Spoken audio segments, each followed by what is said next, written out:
Welcome to Miss Scarlett. Subscribe and don't miss out on Patreon. Have fun! Sitting in front of the mirror, suited up for corporate's pettiest directive yet, he was reminded of his recent nightmare.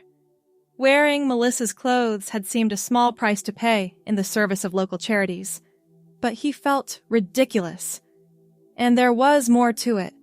The intervening days of ridicule and disgust had faded down to a persistent, pessimistic terror. Mismatched high heels clicked on the hardwood floor as Rocco tried his best to keep a straight face, approaching Melissa and the options she'd so carefully laid out. "Come on! It's just for a day!" she chuckled, ushering him over to the corner of the room. "It's not like we don't know the female executives have had to do the same on our past events. Plus, you have the legs for it." "I have the what?" Rocco's eyebrows shot up. "Look, can't I just wear one of your blazers or something? Maybe some jewelry?" Melissa shook her head. "Everyone's going all in for this. Remember when Davidson from accounting dressed as a pirate for International Talk Like a Pirate Day? The CEO personally awarded him the Spirit Medal." "That was different," Rocco protested. "The email specifically said, 'Dress like your partner.' That means actual clothes, not just accessories." She held up the red pencil skirt. "Besides, my clothes wouldn't fit you if you weren't so skinny." Rocco glanced at the calendar on his phone. Thursday night. Tomorrow was the big day, and he was quickly running out of excuses. "Fine," he conceded with a heavy sigh. "But I'm driving myself to work, and I'm changing the second the workday ends." "Deal." Melissa clapped her hands together. "Now, let's talk about shoes. You can't wear sneakers with a pencil skirt." The alarm blared at 6:00 a.m. Rocco had barely slept, his mind racing with scenarios of mockery and career suicide. He showered quickly, skipping his usual morning routine in favor of extra time to figure out this unfamiliar attire. "Arms up," Melissa instructed, helping him into the white blouse. "This one has a bit of stretch, so it should fit your shoulders." The material felt strange against his skin, lighter, softer than his usual button-downs. Melissa worked efficiently, buttoning the blouse and tucking it into the red pencil skirt. The waistband hugged his midsection snugly. "Now for the hard part," Melissa said, holding up a pair of black high heels. "These are my lowest ones, but they'll still take some getting used to." "You expect me to walk in those all day?" Rocco balked. "You wanted to look professional, right? Sneakers would ruin the whole outfit." 20 minutes and several stumbles later, Rocco stood fully dressed in front of the full-length mirror. The person staring back was still recognizably him, but transformed in a way that made his heart race with anxiety. "You look good, actually," Melissa said, standing behind him. "Here, let me fix your hair a bit." She brushed his brown hair to the side, adding a small clip to keep it in place. "There. Professional, but still you." "I feel ridiculous," Rocco mumbled, tugging at the hem of the skirt. "Stop that. It's supposed to sit there," Melissa scolded, batting his hand away. "Remember, small steps in the heels, keep your back straight, and don't overthink it. It's just one day." The drive to work was surreal. Rocco kept the radio off, rehearsing explanations and jokes in his head. This was just for charity, just for one day. Everyone would be doing something similar. His boss had specifically encouraged full participation. The parking garage was mercifully empty when he arrived. Taking a deep breath, he stepped out of the car, immediately wobbling on the unfamiliar heels. "Steady yourself," he thought. "It's just walking. One foot in front of the other." The elevator doors opened directly into the main office floor, and Rocco's heart pounded as he stepped out. The first person he saw was Denise from HR, wearing what appeared to be her husband's golf attire, complete with a visor. "Rocco! Wow! You really committed!" she exclaimed, giving him a thumbs up. "Love the outfit!" Before he could respond, more colleagues appeared, each dressed in various interpretations of their partner's typical attire. The marketing team's director, a normally severe woman in her 50s, wore baggy jeans and a football jersey.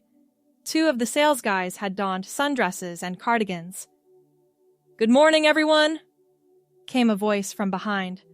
Rocco turned to see Mr. Richards, the department head, wearing women's slacks and a floral blouse that must have belonged to his wife. "Excellent participation today. Remember, the donation box is by the front desk. $5 minimum suggested." Rocco made his way to his desk, sitting down carefully and adjusting the skirt. So far, less catastrophic than he'd imagined. His neighbor in the next cubicle, Jamal, was wearing a nurse's scrubs, his wife's profession. "Dude, you went all out," Jamal whispered, leaning over. "Most of us just borrowed a shirt or something." "Melissa was enthusiastic about the assignment," Rocco replied, turning on his computer. The morning progressed with surprising normalcy. After the initial comments and compliments, everyone settled into their work routines. Rocco found himself gradually relaxing, even managing to navigate a trip to the coffee machine without incident. His first real challenge came at 10:30 a.m., a scheduled presentation to the creative team about upcoming client needs. Standing in front of the conference room in Melissa's outfit, Rocco initially stumbled over his words. "Sorry, just adjusting to, new circumstances," he apologized, gesturing vaguely at his attire. The room chuckled good-naturedly. Then something unexpected happened. As he began discussing the presentation content, Rocco found himself standing taller, moving with more deliberate grace, a necessity in the heels, and speaking more clearly. The skirt's restriction forced better posture, and he found himself naturally adopting more refined gestures. "Excellent presentation, Rocco," said creative director Paula afterwards. "Very poised. I don't think I've ever seen you so composed during a pitch." Back at his desk, Rocco pondered this comment. He had felt different during the presentation, more focused somehow. The unfamiliar clothes had forced him to be more conscious of his movements, his speech, his entire presence. Shortly before lunch, his desk phone rang. "Rocco, this is Elaine from Mr. Richards' office. He'd like to see you." His stomach dropped. Had he crossed a line? Gone too far with the outfit? Rocco carefully made his way to the executive suite, ignoring curious glances from colleagues. Mr. Richards was reviewing documents when Rocco knocked on his open door. Rocco, come in," he said, gesturing to the chair opposite his desk. "I wanted to chat with you about this morning's presentation." "Sir, if the outfit was inappropriate—" "Quite the contrary," Mr. Richards interrupted. "Paula tells me you were exceptionally professional. In fact, she said your presentation style was markedly improved."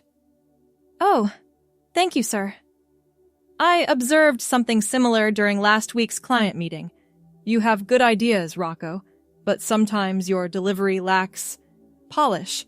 Yet today, despite what must be uncomfortable circumstances, you've carried yourself with remarkable poise." Rocco shifted in his seat, unsure how to respond. "What I'm saying," Mr. Richards continued, "is that perhaps there's something to learn here about presentation and professionalism. The way we present ourselves impacts how our message is received." "I understand, sir. Have you ever considered that a more refined presentation might benefit your career trajectory? Not necessarily this exact scenario, of course," he added with a small laugh. "But the principles behind it?" The conversation left Rocco in a state of confusion. Had his boss just suggested that he should consider... what, exactly? Dressing more formally? Or was there more to it? By lunchtime, Rocco had grown surprisingly accustomed to the outfit. The waistband of the skirt no longer felt so strange, and he'd mastered a reasonable walking technique in the heels.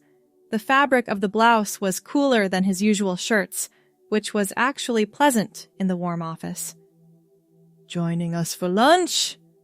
Jamal asked, stopping by his desk. "Sure. Just give me a minute." In the restroom, Rocco caught his reflection in the mirror. The person looking back wasn't the awkward figure he'd seen that morning. Something had shifted. The clothes had begun to feel less like a costume and more like an alternative. The red pencil skirt accentuated his slender frame, and the white blouse actually complemented his complexion. The small hair clip Melissa had added kept his brown hair neatly in place. For the first time, he allowed himself to really look, not just at the clothes, but at how they transformed his appearance, his posture, his entire demeanor. During lunch at the nearby cafe, Rocco noticed subtle differences in how people interacted with him. His male colleagues seemed to listen more attentively when he spoke. A few female coworkers had complimented not just his participation spirit, but specific aspects of the outfit itself. "That shade of red really works for you," noted Emily from legal, who had borrowed her husband's suit for the day. By mid-afternoon, Rocco had stopped constantly adjusting the skirt or thinking about every step in the heels. He moved through the office with growing confidence, even enjoying the gentle sway of the skirt as he walked. When the workday ended, Rocco didn't immediately rush to his car as planned. Instead, he finished his reports, participated in an impromptu meeting about next week's client presentation, and even joined colleagues for the traditional Friday gathering at the bar across the street. "I thought you'd be the first one out the door," Melissa texted when he told her he'd be late. "It's actually not as bad as I expected," he replied, surprising himself with the admission. The weekend passed quickly, and Monday morning found Rocco back in his standard office attire, charcoal slacks, blue button-down, conservative tie. Yet, something felt off. The clothes that had been comfortable for years now seemed restrictive in different ways, the collar too tight, the shoes too clunky. During the week, Rocco found himself thinking about Mr. Richards's comments. Had his presentation really improved that dramatically? And if so, what did that mean? Friday evening, after everyone had left, Rocco stayed late, ostensibly to finish a report. In reality, he wanted to use the office's full-length mirror in the empty restroom. From his messenger bag, he removed the red pencil skirt and white blouse he'd borrowed from Melissa again, along with the black heels. Changing quickly, he stood before the mirror, studying his reflection more carefully than before. The person looking back wasn't a joke or a charity stunt, but someone who looked right somehow. The clothes accentuated features he'd never particularly noticed. His slender waist, his long legs, the graceful line of his neck. For the first time, he whispered the thought that had been forming all week. "What if this isn't just a one-time thing?" The following weeks brought subtle experiments. A more fitted cut to his usual men's shirts, slacks with a higher waist.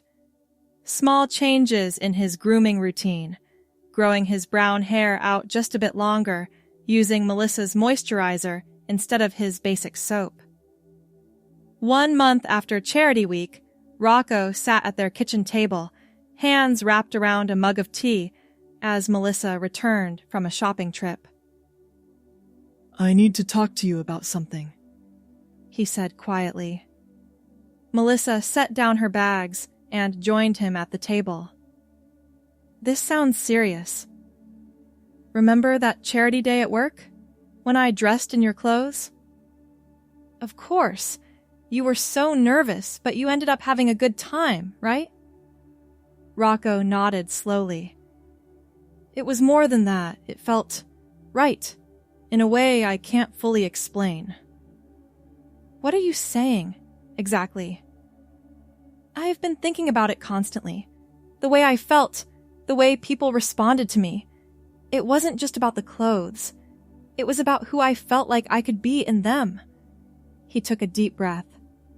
I think I might want to explore this further. Melissa reached across the table and took his hand. Are you talking about cross-dressing or something more? I don't know yet, Rocco admitted. Maybe both. All I know is that when I was dressed that way, I felt more like myself than I ever have. To his surprise, Melissa didn't seem shocked. I noticed you've been different since that day. More thoughtful about how you present yourself. Happier, too. You're not upset? Why would I be upset about you discovering something important about yourself? She squeezed his hand. I love you. If this is part of who you are, then I want to support you. That conversation opened a floodgate. Over the next several weeks, Rocco began exploring this new aspect of himself, first at home, then cautiously in public. Small outings to places where they weren't known, a dinner at a restaurant across town, a movie in an empty theater. Each time the feeling grew stronger. This wasn't a phase or a fetish. This was uncovering something fundamental that had always been there, buried beneath expectations and assumptions. 2 months after the charity event, Rocco sat in the office of a therapist who specialized in gender identity. The conversation was both terrifying and liberating. So, you've been experiencing these feelings for how long?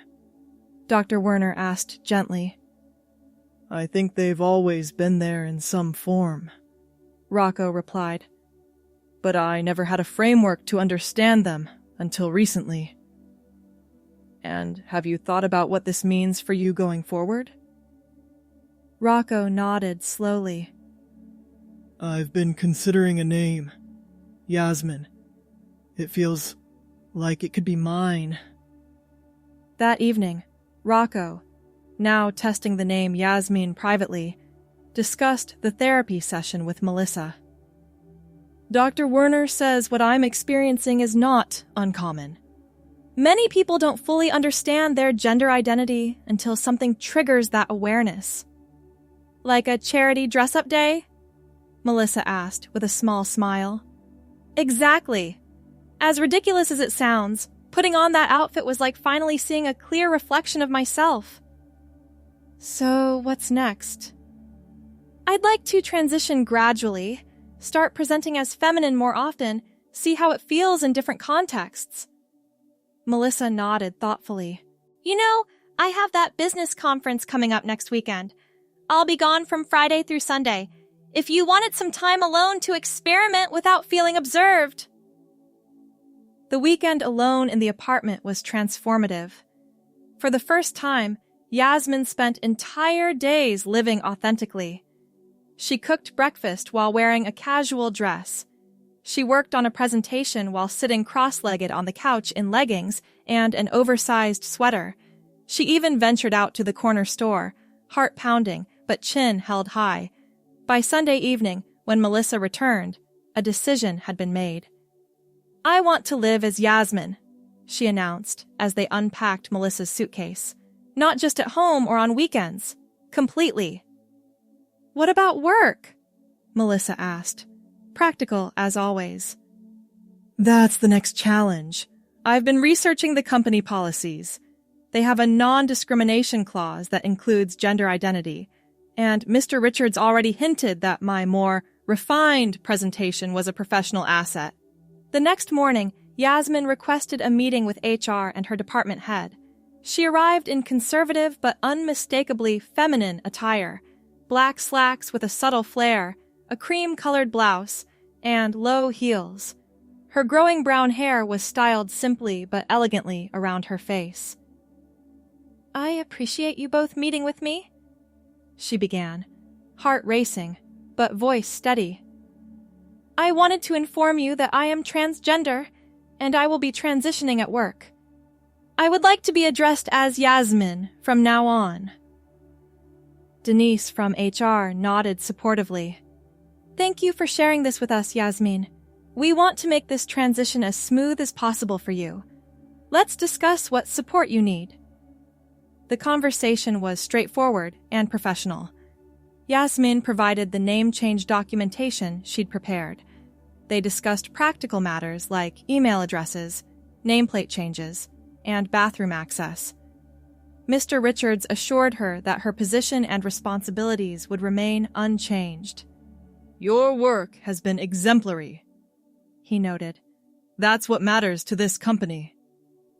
The transition at work progressed with surprising smoothness. An email went out to the department explaining Yasmin's transition and requesting respect for her identity. Colleagues adjusted to the change with varying degrees of immediate acceptance, but there was no outright hostility. Jamal from the next cubicle had simply said, "Cool. Does this mean you'll finally join our fantasy football league? We need someone with your analytical skills." Some of her female colleagues were particularly supportive.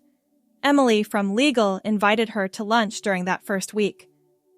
"I hope this isn't presumptuous," she said, "but if you have any questions about navigating the office as a woman, I'm happy to help."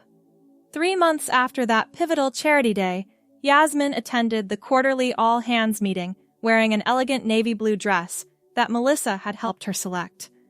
Her brown hair, now grown out to chin length, framed her face softly. Subtle makeup enhanced her features without drawing undue attention. As she took notes during the CEO's presentation, Yasmin caught Mr. Richards nodding approvingly from across the room. Later, he stopped by her desk. "Excellent contribution in the meeting today, Yasmin. I am putting your name forward for the client presentation team next month. Your communication style has become one of your strongest assets." That evening, as Yasmin and Melissa prepared dinner together, she reflected on the remarkable journey of the past 3 months. "It's strange to think it all started with that charity day," she mused, chopping vegetables while Melissa stirred a sauce on the stove. "If you had told me then where I'd be now, do you have any regrets?" Melissa asked. Yasmin considered the question seriously. "About transitioning? Not at all. About waiting so long to understand myself? Maybe a little, but mostly I'm grateful for that ridiculous charity event, for my surprisingly supportive workplace, and especially for you." Melissa smiled, setting down her spoon to wrap her arms around Yasmin's waist. "I'm proud of you. Not everyone would have had the courage to follow through once they realized the truth." "I don't know if it was courage so much as necessity," Yasmin replied. "Once I understood who I really was, pretending to be someone else became unbearable." The following weekend, Melissa took Yasmin shopping for professional clothes. "You can't keep borrowing my things forever," she explained. "You need pieces that fit you properly and reflect your personal style." It was their first major shopping trip together since Yasmin's transition. They spent hours moving from store to store, building a wardrobe that emphasized Yasmin's newly discovered feminine style while maintaining professional appropriateness. "What do you think of this?" Yasmin asked, emerging from a dressing room in a tailored burgundy blazer over a cream shell. "Perfect for client meetings," Melissa approved. "Try it with that pencil skirt we found earlier." By the end of the day, they had assembled the foundation of Yasmin's professional wardrobe. Several skirts in neutral colors, tailored slacks, blouses, blazers, and a selection of accessories to tie everything together.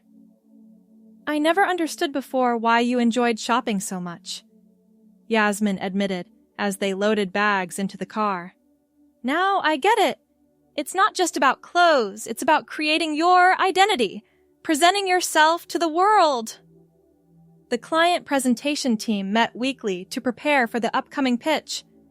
Yasmin found herself increasingly comfortable in her professional role. Her colleagues had adjusted to her transition, and new team members who hadn't known her before simply accepted her as Yasmin without question. During one preparation session, the team discussed presentation strategies. "I think Yasmin should lead the financial projections section," suggested Carlos from analytics. "She has a way of making complex data accessible." "Agreed," said Paula, the creative director who had complimented Yasmin's poise months earlier. "She brings a clarity to technical information that clients respond to." The affirmation of her professional abilities, separate from but parallel to her gender transition, was deeply validating. Yasmin was becoming recognized not just as a woman in the workplace, but as a valuable contributor whose unique perspective enhanced the team. 6 months after her transition, Yasmin was assigned a new project requiring collaboration with the Singapore office. This meant video conferences at odd hours to accommodate the time difference. "Are you nervous?" Melissa asked, as Yasmin prepared for the first call at 10 p.m. "A little," she admitted, adjusting her navy blouse. "These people have never met me before, as Rocco or as Yasmin. It's my first time making a first impression as just me." The video call went smoothly. Yasmin introduced herself confidently, presented her ideas clearly, and engaged thoughtfully with her Singaporean colleagues. There were no awkward questions, no confused looks, just professional respect. Afterward, she collapsed onto the sofa beside Melissa. "That was amazing," she breathed. "They just saw me as me." "That's because that's who you are," Melissa replied simply. 1 year after the charity event that had changed everything, Yasmin's company announced another charity week. The schedule included the now annual Dress Like Your Partner Day. "So, what will you wear this time?" Melissa teased over breakfast. "Some of my clothes would be your clothes now, too." Yasmin laughed, running a hand through her shoulder-length brown hair. "I suppose I could wear your basketball shorts and that ratty university t-shirt you sleep in." "Hey, that shirt is vintage." "Vintage means stylish old things. That's just old." They both laughed, and Yasmin marveled at how far they'd come. Their relationship had evolved alongside her transition, growing stronger through the challenges and changes. At work, Yasmin had recently been promoted to senior account executive. Her desk now featured a small plaque with her name and title, a concrete symbol of her professional identity. The charity day arrived, and Yasmin wore Melissa's casual weekend outfit: jeans, a plaid button-down, and canvas sneakers. Her hair remained styled femininely, and she kept her makeup simple but present. Despite the masculine clothing, no one mistook her for anything other than a woman participating in a fun charity event. Denise from HR stopped by her desk mid-morning. "Happy anniversary, by the way." "Anniversary?" "It was this event last year that started your journey, wasn't it? I remembered because we processed your name change documentation a few weeks later." Yasmin smiled, touched that Denise had remembered. "You're right. I hadn't thought about it that way." "Well, for what it's worth, you seem much happier now. More yourself." "I am," Yasmin agreed. "More myself than I've ever been." That evening, Yasmin and Melissa celebrated with a quiet dinner at home. They raised glasses to the journey of the past year and to the future stretching before them. "To unexpected beginnings," Melissa toasted. "And to authentic lives," Yasmin added. As they sat together after dinner, Yasmin reflected on the circuitous path that had led her here. A charity event, a borrowed outfit, a moment of recognition.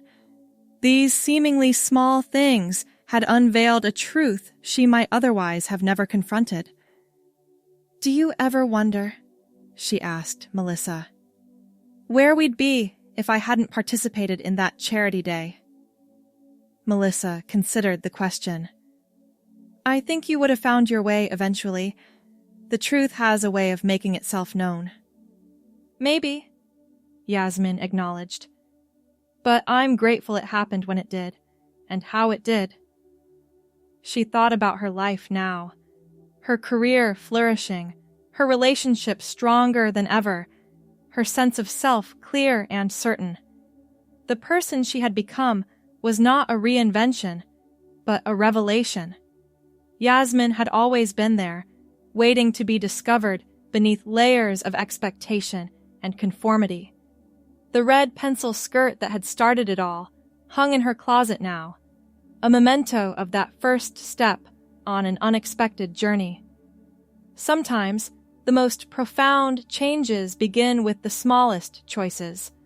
A charity event, a borrowed outfit, a moment of seeing oneself clearly for the very first time. In that moment of reflection, Yasmin knew with absolute certainty that she was exactly who she was meant to be. Thanks for watching, my girlies! Be sure to check out Patreon for more!